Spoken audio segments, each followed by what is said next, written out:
una vez más. En esta ocasión les traigo una historia de entidades que en algún momento fueron personas, pero que no pudieron abandonar nuestro plano por asuntos pendientes. Vamos a escuchar la historia de Santiago. Pónganse los auriculares, suban el volumen y apaguen la luz, porque están a punto de escuchar historias y relatos en el umbral de la noche. Comenzamos.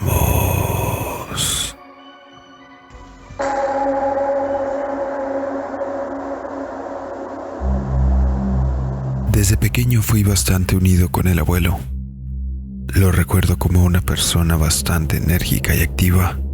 Como era un campesino, estaba acostumbrado a despertar muy temprano y trabajar arduamente durante el transcurso del día.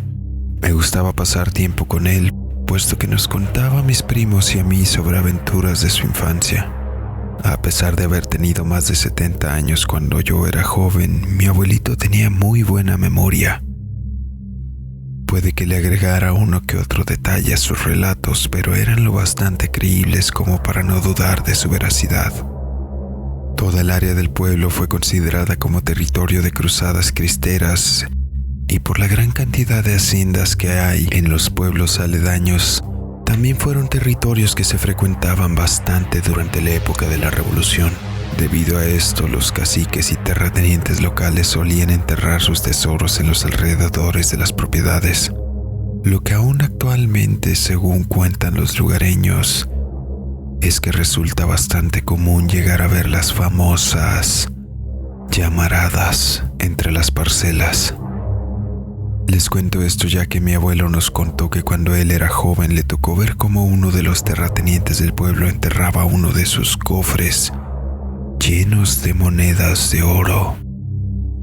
Aquello pasó una ocasión que habían mandado al abuelo al pueblo vecino para que trajera víveres que para ese entonces no se podían conseguir tan fácilmente en el pueblo. Recorrió la ciénaga entre las parcelas siguiendo la ruta del arroyo de riego, que era por donde generalmente había más árboles, lo que proporcionaba algo de sombra y podía pararse a descansar, si así lo consideraba prudente. Dice que aquel día el clima era bastante caluroso, por lo que tenía que detenerse constantemente para no sufrir tanto los estragos de venir cargando los víveres ante el intenso calor que el sol provocaba. Y que accidentalmente, mientras llegaba a uno de los huizaches que estaban al pie del río, se topó con un caballo muy bonito, amarrado de otro de los árboles de alrededor, mientras a la distancia escuchaba cómo un hombre escarbaba arduamente para sacar algo de la tierra. Mi abuelo se detuvo a unos metros del hombre y lo miró detenidamente. Era una persona no tan joven, de entre sus 40 y 50. Usaba ropa de manta, huaraches y un sombrero de palma que no dejaba verle la cara con claridad. Aquel hombre batía la pala con ardua intensidad que sin lugar a dudas podría haber sido alguien en sus 20 o 30. El abuelo se ocultó tras del árbol y vio cómo aquel individuo sacaba de entre el suelo, al pie de un sauce, un pequeño cofre de madera que medía unos 40 o 50 centímetros de largo. El hombre lo revisó con mesura y cuidado, prestando especial atención en que no estuviera profanado o roto de ninguna manera. Después lo abrió utilizando una llave que llevaba al cuello. Dice mi abuelo que en cuanto el hombre abrió aquel cajón de madera, inmediatamente un brillo impresionante comenzó a iluminarle la cara. Era como si la luz del sol se estuviera reflejando casi por completo desde el interior de aquel cofre. ¿Cuál sería la sorpresa de mi abuelo, que empezó a observar con detenimiento cómo el individuo colocaba un pedazo de tela en el suelo y empezaba a vaciar con bastante cuidado una serie de monedas doradas, monedas que resplandecían por sí solas cada vez que eran sacadas de la caja? Las colocaba sobre el pedazo de tela cual si quisiera admirarlas o evaluarlas, para después de estarles admirando y dejarles que se orearan, volverlas a meter una por una de nuevo en la caja. simplemente para lo que pareciera irreverente, volverlas a enterrar al pie de aquel frondoso e imponente árbol. Al ver aquello, mi abuelo quedó impresionado del nivel de cuidados que podía llegar a tener una persona hacia las riquezas, por lo que igualmente se le vino a la mente que podría ponerse agresivo si llegara a darse cuenta que un joven sabía dónde estaba enterrando parte de su tesoro, por lo que el abuelo decidió dar la media vuelta cuidadosamente y tomar el camino largo entre las parcelas para volver a la casa. Dice que nunca en su vida volvió al lugar, o al menos eso pensaba. El tiempo pasó y el trabajo de mi abuelo empezó a dar frutos, por lo que terminó comprando algunos terrenos y fincando cerca del arroyo. Muchas de las que eran parcelas se habían convertido en casas de varias personas del pueblo. Conforme crecimos, la mayoría de los primos se fueron despegando del abuelo, siendo solo yo y otros 2 primos los que termináramos siguiendo al pendiente de las charlas del abuelo. Por mi parte, me pareció bastante extraño notar cómo el abuelo, sin motivo aparente y de un momento a otro, comenzó a vislumbrarse bastante más cansado de lo normal. Llegué a pensar que podía ser algo normal, puesto que ya tenía una edad considerable, pero aún así me pareció algo repentino. A lo que, hablando con el abuelo, me contó lo siguiente. Hace algunas noches salí a caminar y terminé regresando muy tarde. Eran creo que las 12 o 1 de la madrugada cuando noté que cerca del árbol del corral se reflejaba una luz a lo lejos. Le pareció muy extraño, puesto que no era muy común ver las luces entre los árboles, y menos entre las parcelas a aquellas horas del día. Decidió ir a echar un vistazo, llevándose una sorpresa. Cuanto más se acercaba, mejor podía notar lo que provocaba aquel destello. Era una llamarada que emergía al pie del árbol. Cosa muy extraña, pues no parecía haber ningún montón de hojas, ramas o troncos que pudieran estar sosteniendo las llamaradas que se vislumbraban a la distancia. Sin embargo, al llegar a unos 10 o 15 metros del árbol, sintió que se paralizaba, como si un escalofrío le recorriera por toda la espalda, de la cabeza a los pies. Repentinamente sintió intranquilidad, como si algo no estuviera bien. Pudo ver en la oscuridad de la noche y a la distancia cómo una silueta en tono claro resaltaba. Al principio no podía encontrarle forma o identificarla tal cual, pero después de unos segundos vio claramente, a pesar de la oscuridad, que se trataba de un hombre vestido en ropa de manta y sombrero de palma, que se erguía junto al árbol. De alguna manera era como si aquella silueta estuviera hipnotizándolo, ya que no podía dejar de mirarlo. De repente le llegó como una ráfaga una serie de imágenes que le recordaron lo que vio en su infancia, mientras veía cómo el hombre enterraba su tesoro. Dice que fue como si hubiera estado viendo una película, que claramente pudo identificar la silueta ahora. Era la misma persona que había enterrado su tesoro junto al árbol hacía años atrás. Dice mi abuelo que se desmayó y despertó después de algunas horas sin saber cuánto tiempo llevaba ahí, ni qué había pasado con la silueta del hombre. Regresó a la casa y trató de descansar. Sin embargo, a partir de aquella noche sentía que le costaba mucho trabajo conciliar el sueño, y que cuando despertaba sentía una pesadez sobre su espalda bastante fuerte, como si de alguna manera hubiera estado trabajando sin descanso. Todo aquello tenía sentido y se explicaba el por qué mi abuelo se veía más cansado. No estaba durmiendo lo suficientemente bien. Sin embargo, no se podía explicar del todo por qué su caminar y parado también habían cambiado, ya que ahora se le notaba encorvado y adolorido principalmente de la parte alta de la espalda. Él decía que le dolía bastante su cuello y hombros, por lo que mi papá lo llevó a una consulta médica para descartar cualquier cosa. El doctor llegó a la conclusión de que solamente necesitaba mejorar la calidad del sueño. Pasaban los días y mi abuelo se veía cada vez más demacrado. Todo a pesar de los medicamentos que se le habían recetado y administrado, él seguía sin mejorar. Por lo que a uno de mis tíos se le ocurrió llevarlo con el chamán del pueblo. Al llegar con él, inmediatamente se dirigió a mi abuelo y le dijo: «A ti te duele mucho la espalda y el cuello, ¿verdad?». Aún sin siquiera haberlo bajado del auto, mi abuelo le dijo que sí, que era una pesadez muy fuerte y que tenía varios meses que no trabajaba, pero que él podía sentir cómo los músculos de su espalda estaban agotados, cual si hubiera estado trabajando sin parar días. El chamán lo miró seriamente y en tono sarcástico le dijo: «¿Y cómo no vas a estar agotado si vienes cargando un hombre desde quién sabe cuándo?». Mi padre y mi tío voltearon a verse el uno al otro, incrédulos. Dicen que sintieron como un escalofrío les recorría al escuchar aquello, pues mi abuelo, tal como decía, tenía varios meses sin trabajar. ¿Y a qué podría estarse refiriendo el chamán de que mi abuelo estaba cargando a un hombre? El chamán notó aquellas caras de incredulidad, por lo que se dirigió a ellos y les dijo: «Su papá está cargando un ánima, un alma en pena que tiene algo pendiente y que quiere que su papá le ayude a resolverlo. Pareciera que es el insomnio, pero poco a poco le va a estar chupando la energía, hasta que por fin se libere de su asunto».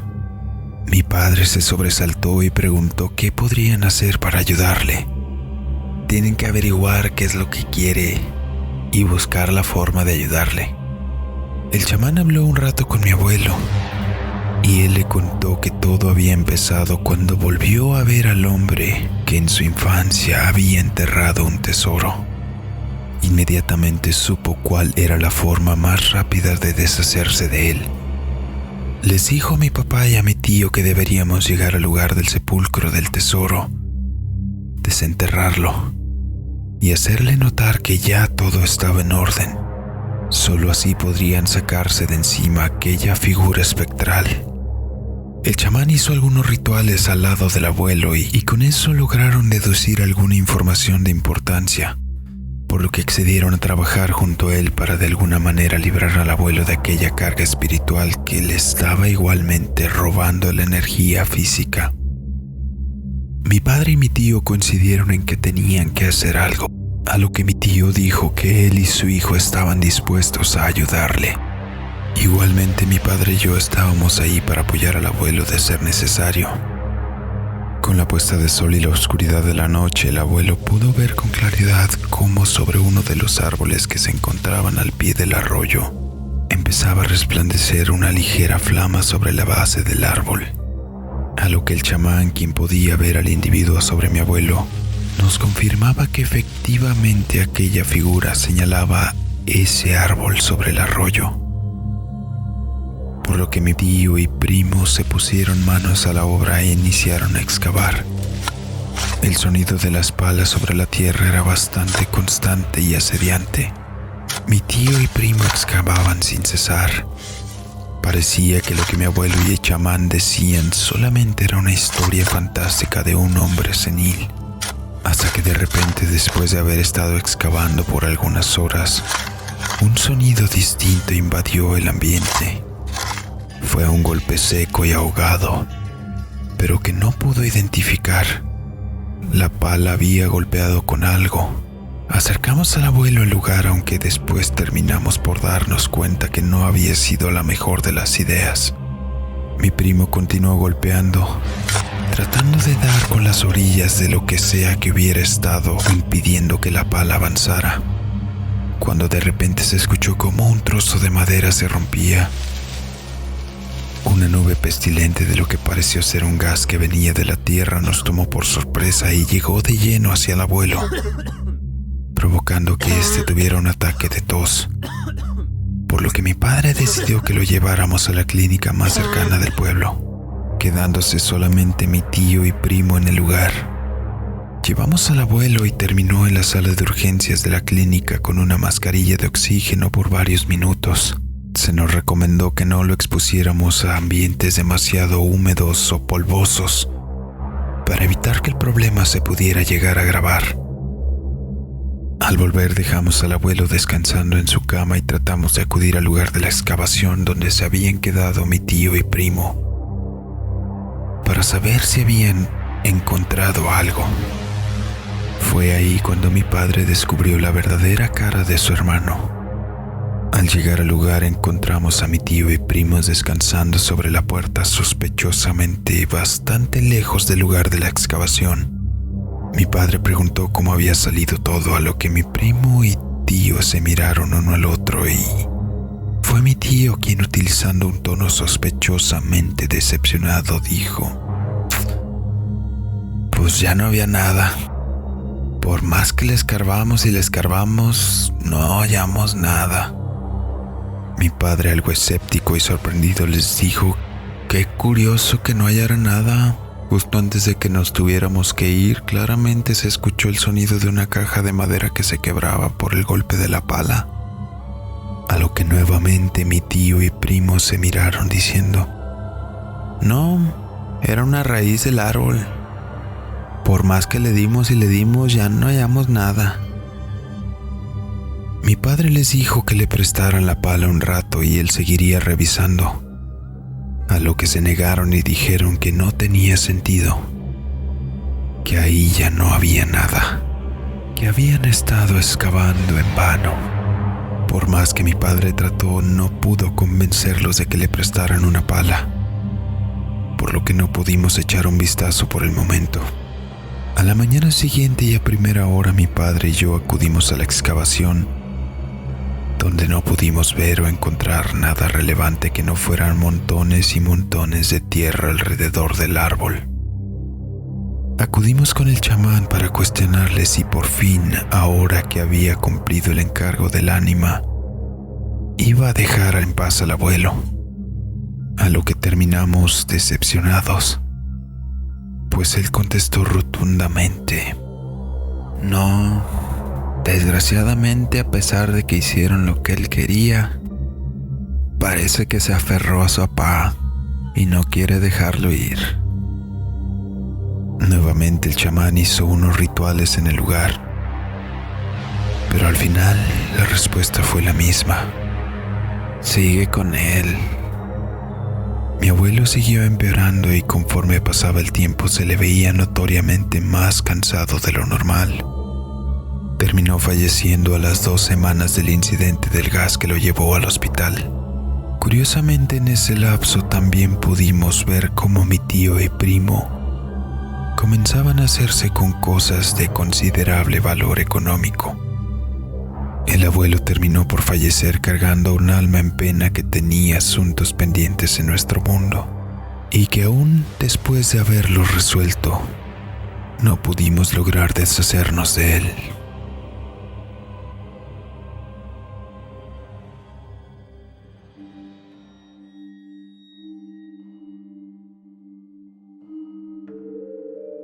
Y así llegamos al final de esta historia.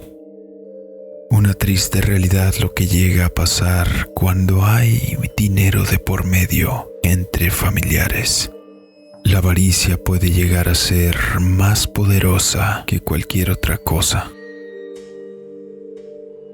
Y peor aún, que existen energías aferradas a nuestro mundo tan ferozmente que aún después de resueltos sus pendientes, terminan por quedarse y absorber la energía de alguien inocente. Déjame en los comentarios si conoces una historia similar. Asimismo, te invito a que nos indiques qué temáticas te gustaría escuchar próximamente. En la descripción te dejamos la información de contacto para que nos hagas llegar tus relatos y así poderlos hacer llegar a la audiencia. Asimismo, te dejamos las redes sociales para que nos sigas. Y si eres de los que nos escuchan en Spotify, te invitamos a que nos apoyes también en YouTube. suscribiéndote, dándole un like y compartiendo. De esta manera podremos hacerte llegar más historias y relatos en el umbral de la noche. Activa la campanita para que no te pierdas ninguno de nuestro contenido alternativo que se sube entre semana. Yo soy DracoTRX. Muchas gracias. Nos vemos.